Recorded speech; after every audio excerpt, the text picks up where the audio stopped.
Constitution ivoirienne garantit la liberté d'expression, la liberté d'opinion. Pourquoi est-ce que je dois être en prison parce que j'ai exprimé ce que je pense? Si j'ai faim, je dois dire que j'ai faim. Si je ne mange pas, je dois dire que je ne mange pas à ma faim. Ce n'est pas interdit, c'est même bon de le dire parce que peut-être quelqu'un a du pain en trop et qu'il peut, au lieu de jeter à la poubelle, il peut me donner. Mais dans notre pays, il est interdit. Alors que, je vais vous lire, M. Jacques Roger, si vous permettez, je vais vous lire le texte du serment que le président prête quand il est élu. Le serment dit, et cette formule-là, elle est tirée de l'article 58 de la Constitution ivoirienne. Le serment dit, et c'est ce que quand Alassane Ouattara prête serment, il lève la main, et je crois qu'il y a une Bible à côté, où il y a la Constitution à côté, et il dit, il prononce les mots suivants. Devant le peuple souverain de Côte d'Ivoire, je jure solennellement et sur l'honneur, solennellement et sur l'honneur, de respecter et de défendre fidèlement la Constitution, d'incarner l'unité nationale, d'assurer la continuité de l'État, de défendre son intégrité territoriale, de protéger les droits et les libertés des citoyens, de remplir consciencieusement les devoirs de ma charge de président dans l'intérêt supérieur de la nation. Que le peuple me retire sa confiance, c'est-à-dire le pouvoir, et que je subisse la rigueur des lois si je trahis mon serment. C'est-à-dire ce que je suis en train de dire là. Si je ne respecte pas, que le peuple me retire le pouvoir. Exactement. Voilà ce que ça veut dire. Et non seulement que le peuple me retire le pouvoir, mais que je subisse la rigueur des lois si je trahis mon serment. C'est-à-dire, on peut me traîner devant les tribunaux parce que j'aurais trahi ce que je viens de dire, ce que je viens de prononcer. Et ça, il a fait en 2011, il a fait en 2015 et il a dit en 2020. Qu'est-ce qu'on constate? Des Ivoiriens sont en prison. Le sitting signifie, M. Ouattara, vous avez dit que vous allez nous protéger dans nos libertés. Comment se fait-il que nous sommes en prison? La liberté, elle doit être garantie, elle doit être protégée par celui qui est à la tête du pays. Donc, le sitting signifie on n'est pas d'accord avec ce qui se passe. Ensuite, puisque vous nous avez mis en prison, normalement, les prisonniers devaient revendiquer qu'on le juge. Qu'on le juge parce que vous nous mettez dans une situation qui est interdite par la loi. Et vous ne respectez même pas votre parole d'honneur. Vous promettez, vous jurez solennellement. Solennellement, ça veut dire que c'est devant des autorités. On réunit, il y a même des chefs d'État d'ailleurs qui viennent. C'est une occasion solennelle. Et c'est devant tout le monde. Sur la Bible, ils jurent et ils ne respectent même pas. Voilà. Donc, il y a d'abord un aspect moral dans le serment qui est que je jure, donc je vais respecter ce que je viens de dire. Ensuite, il y a un aspect politique, c'est-à-dire que le pouvoir appartient au peuple et pas à un individu. Donc, tu ne peux pas venir nous prendre comme tu veux, tu ne peux pas venir nous gouverner comme tu veux. Et donc, si on fait un sitting, c'est pour dire, mais pourquoi, alors qu'il a juré de ne pas nous gouverner n'importe comment, il nous gouverne n'importe comment? Autre chose, il y a un aspect juridique. L'aspect juridique, elle vient de la dernière phrase du serment. Si je trahis ce serment, trahir, c'est-à-dire si je ne respecte pas, que le peuple me retire le pouvoir et qu'on me traîne et que je sois traîné devant les tribunaux. Voilà pourquoi nous signons la pétition pour dire, voilà quelqu'un. Non seulement il n'y a pas eu d'élection et voilà la pétition et le sitting vont ensemble. Sitting pour dire, mais voilà quelqu'un qui signe qui nous gouverne alors qu'il n'a plus le droit de nous gouverner, puisqu'il n'y a pas eu d'élection, et ensuite qui ne respecte même pas. Ça fait 3 fois qu'il dit la même chose. La Constitution dit, je prends quelques articles au vol comme ça, la Constitution dit, si tu deviens président de la République, tu renonces à ton poste de président de parti, parce que tu dois protéger l'unité nationale. Est-ce qu'on a obtenu ça? Quand, par exemple, on dit on gouverne pour le rattrapage ethnique, est-ce qu'on garantit l'unité nationale? Voilà des éléments sur lesquels nous devons réfléchir. Et le sitting, ça vous dit, mais voyez-vous ce qui se passe dans notre pays. Pourquoi? D'accord. Parce que j'ai dit telle chose. Et puis je vais vous dire, Mhm. la liberté garantit la création ou la créativité. La Mhm. liberté garantit l'épanouissement des individus.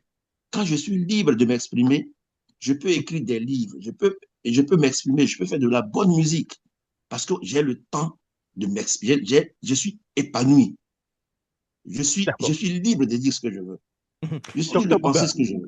oui, Oui, pour résumer, Voilà pourquoi le sitting est organisé pour dire au monde entier, comme la pétition, que nous sommes dans un régime qui ne respecte rien et nous sommes aujourd'hui dans une servitude qui ne dit pas son nom. merci beaucoup, professeur Docteur Bouga.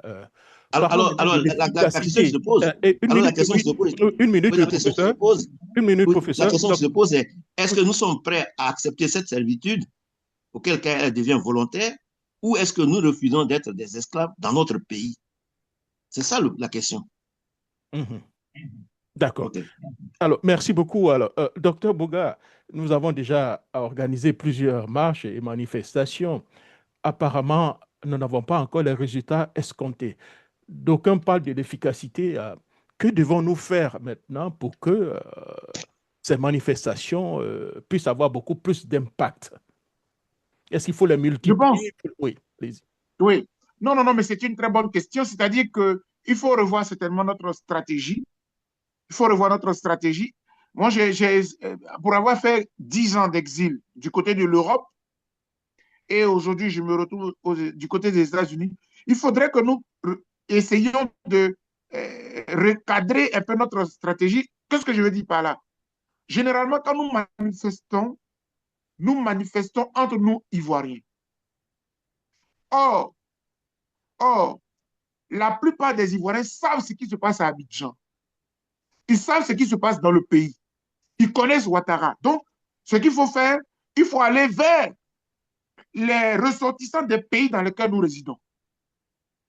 Il faut ouvrir notre lutte à celles de ceux qui peuvent nous écouter et qui peuvent agir d'une façon ou d'une autre sur les politiques dans nos pays. Vous remarquerez que quand on était en Europe vers la fin de notre premier exil,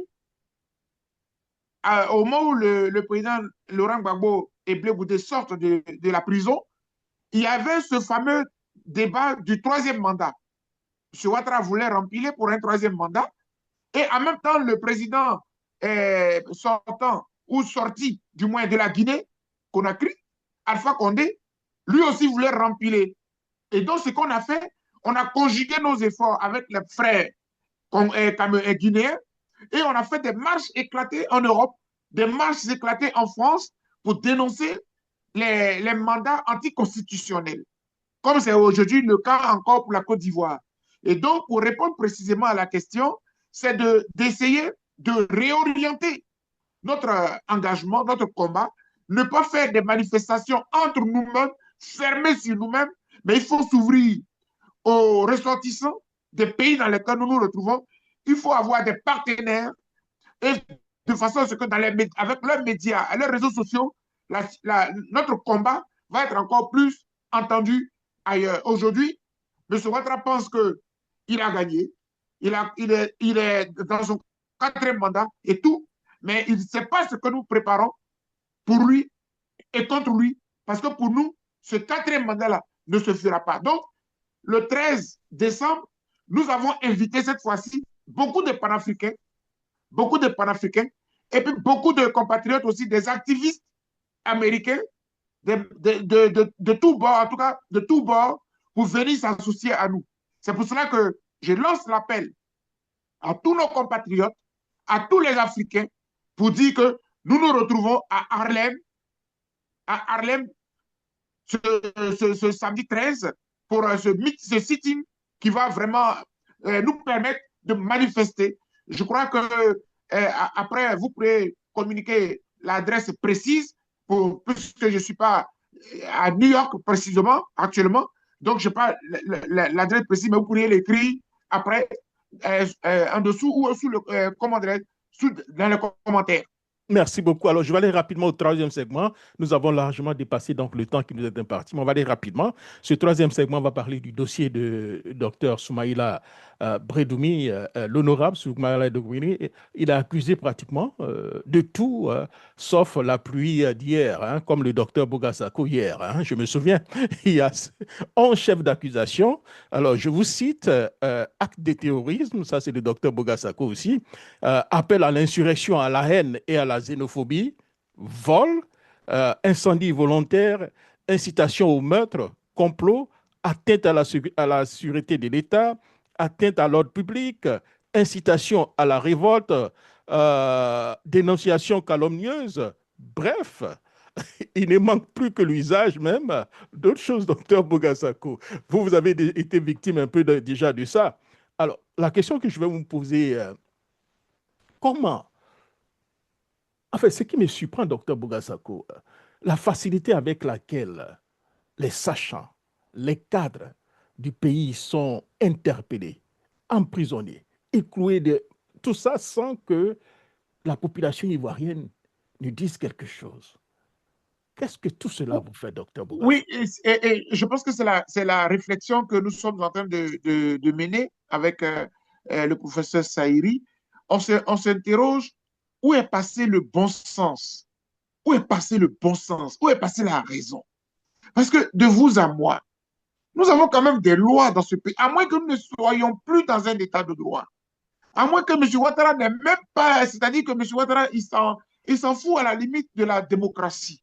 C'est quelqu'un il dit que c'est le prototype du dictateur. La loi, c'est bon pour les autres. La loi est faite, mais il écrase. Quand vous prenez le cas du docteur Brendoumi, mais la différence qu'il y a entre lui et moi, c'est que lui, il est un élu de la nation, député de son État. Parce que, et M. Ouattara fait là une erreur grave.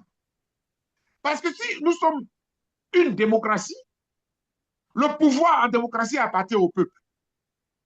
L'élu du peuple, il est le symbole du peuple. Je veux répéter pour qu'il l'entende. Le député est un élu représentant du peuple.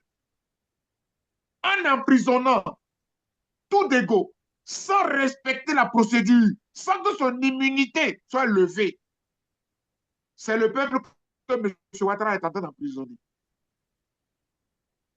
La question que tu poses, cher frère, je dis, mais pourquoi les Ivoiriens ne peuvent-ils pas se lever? Il a fait hier, M. Ouattara, il a fait contre un ancien chef d'État. Je me rappelle, c'était le président Bédier. Il était à deux doigts de le faire arrêter. Il avait encerclé son domicile. Il avait mis pratiquement un embargo sur son domicile. Heureusement que les diplomates européens, notamment l'Union européenne, là, je me rappelle très bien encore, la représentante de l'Union européenne était intervenue à la limite. M. Ouattara continue dans la défiance du peuple ivoirien. Je veux ici, au nom de la FIDO, en tant que défenseur des droits de l'homme, exprimer notre solidarité absolue à Dr Brendoumi. Parce que non seulement c'est un citoyen, pour qu'un citoyen subisse la rigueur de la loi, il faut qu'on respecte la loi. Jusqu'à la preuve du contraire, il est présumé innocent.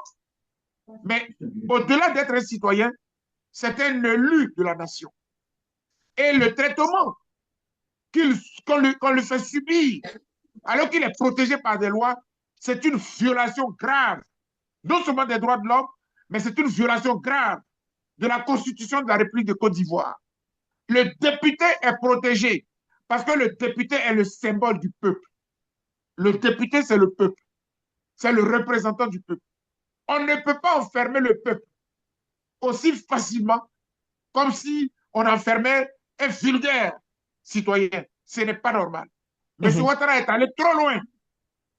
C'est pour cela que le peuple ivoirien devrait pouvoir, avant de parler même du peuple ivoirien, les militants du PDCI-RDA, le parti auquel il appartient, mais au-delà du parti auquel il appartient, l'Assemblée nationale tout entière, parce que tous les députés qui sont là, ils sont en danger.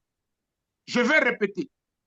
Les députés de la nation, là, ils sont en danger. Qu'ils soient du RADP, qu'ils soient du PDCI, qu'ils soient de EDS. Parce que ce qu'il faut subir à Brendoumi, qu'ils sachent que demain, ils vont subir la même chose si rien n'est fait. Et j'ai dit.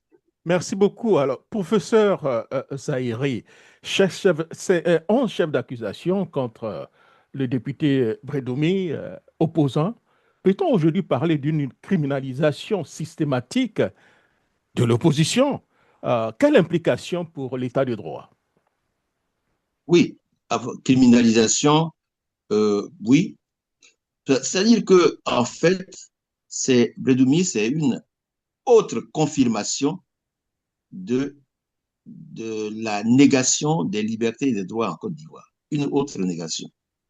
Une autre preuve que chez nous, on n'est pas libre de faire ce qu'on veut, alors que la liberté, alors que les libertés et les droits sont garantis par la Déclaration universelle des droits de l'homme. Alors, tout à l'heure, vous avez demandé pourquoi les marches et les manifestations n'aboutissent pas. Elles aboutissent parce qu'on dit on va marcher et les gens sortent, ils marchent. Ce qui manque, c'est ce qu'on appelle les 10 éléments d'une manifestation. Et souvent, c'est ça qui manque et qui fait qu'on n'aboutit pas. D'abord, il faut définir l'objectif fondamental de la marche. Et c'est ce que les Burkinabés ont fait. Nous ne rentrons pas chez nous tant que Compaoré ne quitte pas le pouvoir. Donc, c'est clair dans l'esprit de tout le monde. Il va tuer 10 000 personnes, 100 000 personnes. Nous, ce que nous demandons, c'est qu'il quitte à la tête de notre pays. Donc, l'objectif est défini clairement. Un autre élément de la réussite d'une organisation, d'une manifestation, c'est ce qu'on appelle le leadership. Chacun des leaders de notre pays fait prévaloir non seulement son ego, chacun veut prévaloir son ego, mais ensuite, aujourd'hui, on confond sentiment et politique. Des gens adhèrent à un parti politique parce qu'ils ont de l'affection pour telle personne ou se mettent à la place de telle personne qui a subi tel malheur. Ça n'a rien à voir avec la politique qui veut dire police des affaires, la gestion du pays, pas des hommes, pas les problèmes individuels. Donc les gens, ils confondent tout ça. Et puis, les gens disent, l'opposition n'est pas unie. Mais, cher Jacques Roger, si vous avez un baobab, un arbre qui empêche de créer une autoroute, vous n'allez pas réconcilier tous les gens du pays avant d'aller arracher l'arbre. Donc, quand les gens parlent d'unité, ils se trompent.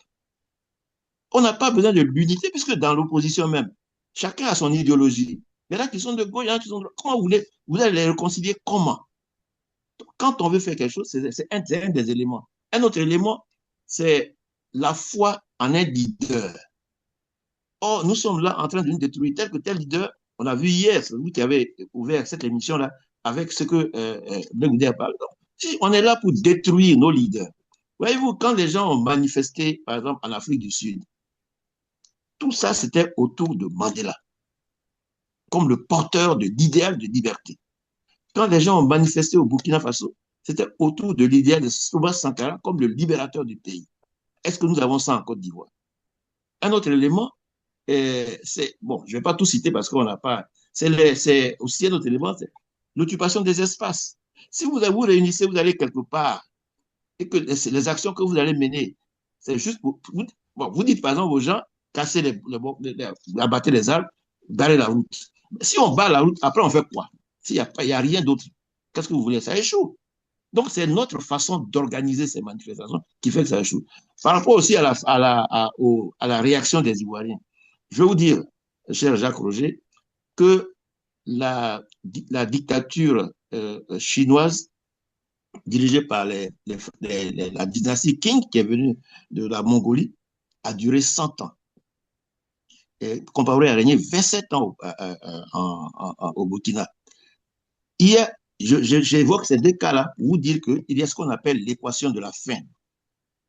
Ce qui a un début a une fin. J'ai écrit d'ailleurs un livre à ce propos qui s'appelle « Tout finit toujours par finir ». C'est l'équation de la fin. Il y aura une fin. La dynastie a régné, la Qing a régné en Chine pendant 100 ans. Et aujourd'hui, la Chine est l'une des premières puissances du monde. L'équation de la fin comporte trois inconnus. Trois inconnus. La première inconnue, c'est quand ça va arriver, cette fin va arriver. La deuxième inconnue, c'est comment ça va arriver. Et la troisième inconnue, c'est par qui ou par quoi ça va arriver. Donc, quoi qu'il en soit, tout finit toujours par finir. Ce qui a un début a une fin. C'est ça. Donc, ce qui se passe aura une fin, quoi qu'il arrive.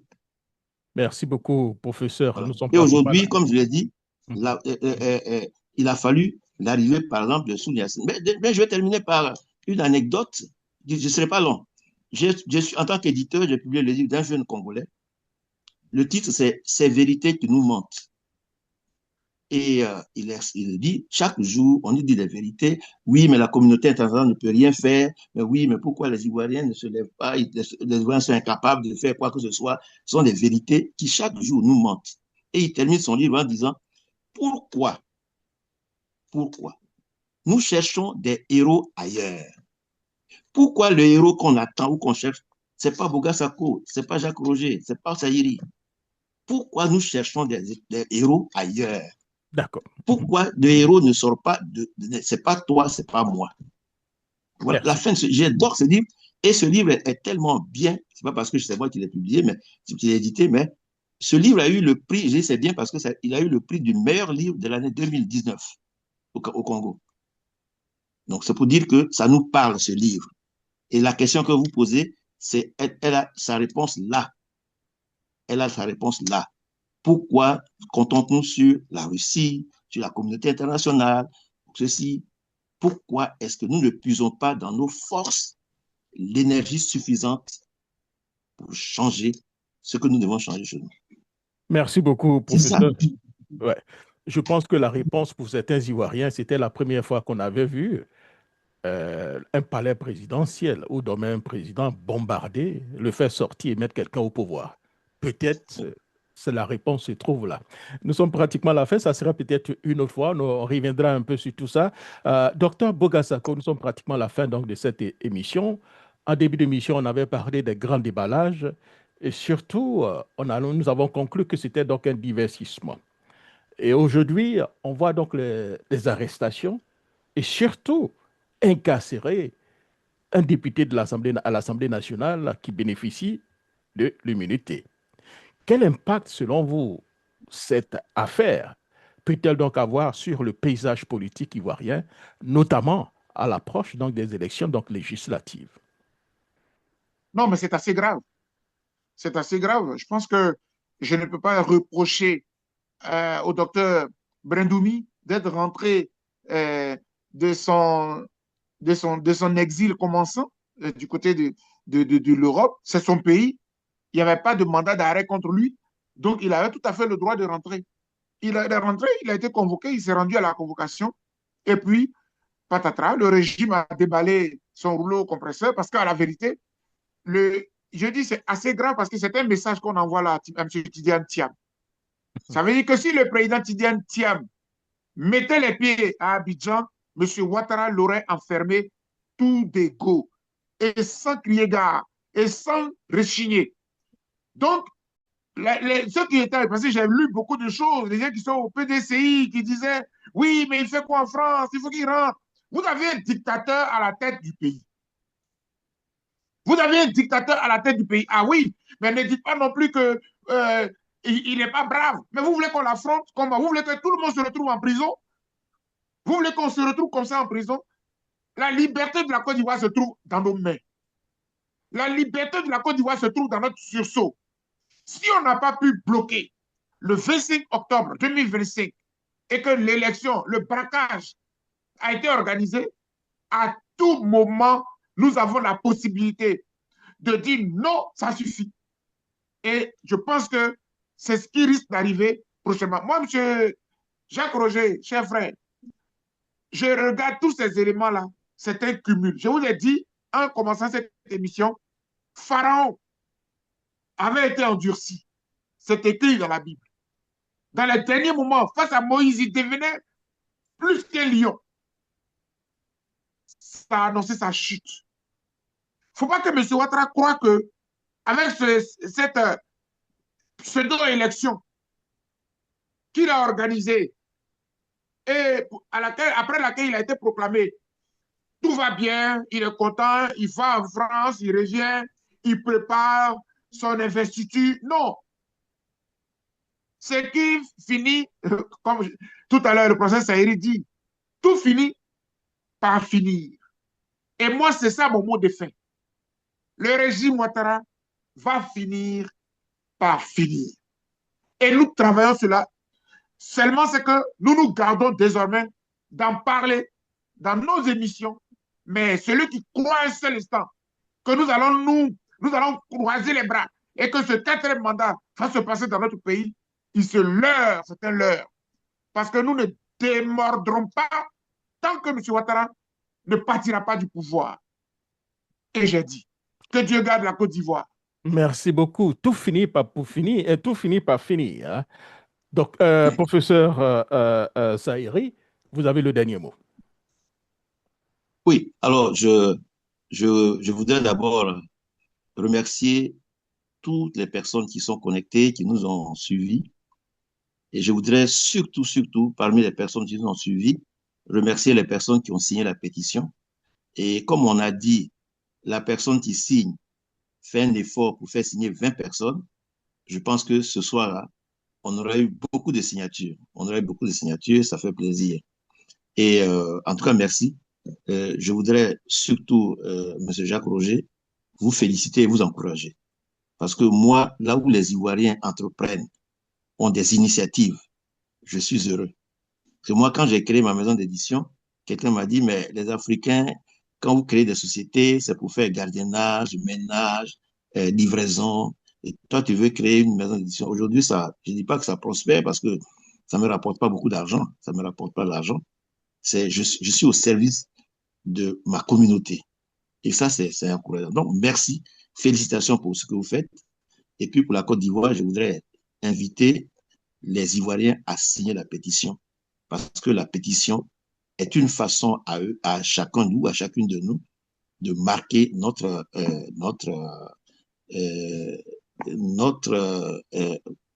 opposition à un quatrième mandat dans notre pays.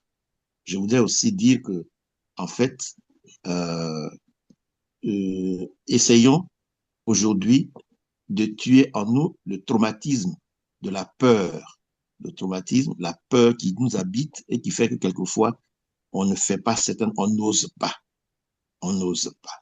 Beaucoup d'Ivoiriens, on est dans ce traumatisme-là, où quand on dit pétition, ou quand on dit marche, les gens, ils veulent. Moi, j'ai dit ici, quand on dit marche, la dernière fois, il y a des gens qui m'ont, j'ai publié ma photo quand j'ai participé à une marche, je dis, ah bon, à ton âge, tu participes encore, mais c'est quoi, mais non, essayons de faire un effort. Donc, sur ce, en tout cas, merci pour l'émission. Merci, j'espère qu'on aura fait comprendre à certaines personnes que nous nous battons pour la Côte d'Ivoire. Nous nous battons pour la Côte d'Ivoire, nous nous battons pour les libertés et nous pensons que nous avons exercé notre droit, notre liberté d'expression. Si pour cela, on doit nous poursuivre ou faire, en tout cas, c'est Dieu seul qui jugera, mais on a fait notre devoir et merci à vous, Jacques Roger. Merci beaucoup, professeur Saïri, hein. On nous signale que nous avons combien? 91, 93 personnes qui ont signé donc la pétition depuis donc cette émission. Waouh. Mesdames, Messieurs, voilà. Merci donc d'avoir suivi cette émission spéciale de Labo Côte d'Ivoire. Merci à Dr Bogasako depuis Washington. Merci aussi au professeur Zahiri depuis Londres pour leur expertise, leur droiture et surtout leur courage. La démocratie n'est pas un slogan.